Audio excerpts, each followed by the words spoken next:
Brilliance Audio presents The Road She Left Behind by Christine Nolfi, performed by Megan Tusing. The harbor cruise had devolved into a kidnapping. Slipping past the revelers, Darcy inched toward the relative privacy of the boat's lower deck. She was the hostage. That morning, Darcy had stopped in to clean out her office with a minimum of fuss. She'd rehearsed her goodbye to the staff. The usual pithy speech she trotted out whenever quitting the latest job. Just a few quick words about how much she'd enjoyed the year in Charleston as the assistant manager for Big Bud's harbor tours. The plan went disastrously awry. The moment she'd hoisted the heavy box of belongings into her arms, her replacement, a tall brunette with the smooth gait of a racehorse, appeared in the doorway. A girl from accounting darted in behind her. Together, they wrested the box from Darcy's grip and pushed her into the corridor. In their enthusiasm, they pushed too hard. Darcy stumbled head first into the flock of assistants on 3-inch heels. Southern women understood grooming like nobody's business, and a cloud of perfume accosted her. Darcy's flats skidded across the linoleum. Nose tingling, she shrieked. Caught between horror and a sneeze brought on by Lancôme, she pitched forward. The assistants caught her a thin second before she face-planted. Once they righted the shuddering plank of her body, Darcy attempted to bolt. She felt like an untamed filly hemmed in by a dozen silk-clad jockeys of varying ages. The women, stronger than they appeared, captured her. During the last year, the stealthy ways of Big Bud's staff had become all too familiar.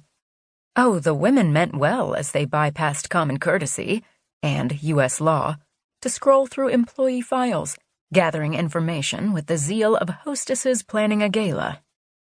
If they discovered an employee birthday on the horizon, the women brought in helium balloons and birthday cake. Anniversaries rated balloons, cake, and small presents wrapped in silver or gold. If a woman left on maternity leave, she would return to find baby gifts stacked on her desk and luscious platters of homemade baked goods lined up in the lunchroom. Factor in a family pet, and these women pulled out all the stops. When Big Bud's French bulldog gave birth to a squirmy litter of pups, the enthusiastic staff paid for family photos. They even purchased a burnished gold frame and hung the best photo in the lobby. Overall, the niceness factor was sweet, even heartwarming. But these women from the land of Dixie weren't usually accomplices to a kidnapping. Darcy was still demanding an explanation when they began to circle her. High heels clacking, they had pushed her out the back of the low brick building and down the gangplank. Before Darcy got a grip on their plan, they'd pushed her aboard the Irma, a 2-deck party ship, and the fanciest vessel in Big Bud's fleet. Bud, his belly jiggling and his beard flapping in the salty breeze, told the staff to return within the hour. At 76, he was no longer seaworthy. Hugged close to his side, his wife, the real-life Irma, waved with merriment. The boat rumbled to life. Officially kidnapped, Darcy surveyed the retreating dock with frustration. The staff, leaving her alone to stew in her own juices, clattered up the stairwell to the boat's top deck. Corks popped, and the cheap champagne Bud kept on board during the tourist season began flowing. With only an hour to get their groove on, the employees weren't about to waste time.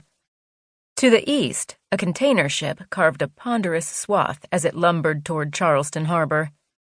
The sun, lazy on the fine June morning, lifted above the horizon. Golden light scattered across the foam-capped waves. The solitude was nearly enjoyable. The boat picked up speed, drawing cheers from the staff above. The shoreline retreated from view. Resigned to her fate, Darcy leaned against the railing. A 1-hour delay didn't represent a major calamity, even if it was the worst day of the year. A voice came from behind. "Aren't you having a drink, honey?" One of the secretaries joined her at the prow. Trista, or Trixie, a middle-aged redhead who worked the evening shift. Darcy rarely interacted with her. I'm fine, thanks. You're not celebrating at your own going-away party? There's nothing wrong with starting the day with a teeny glass of champagne.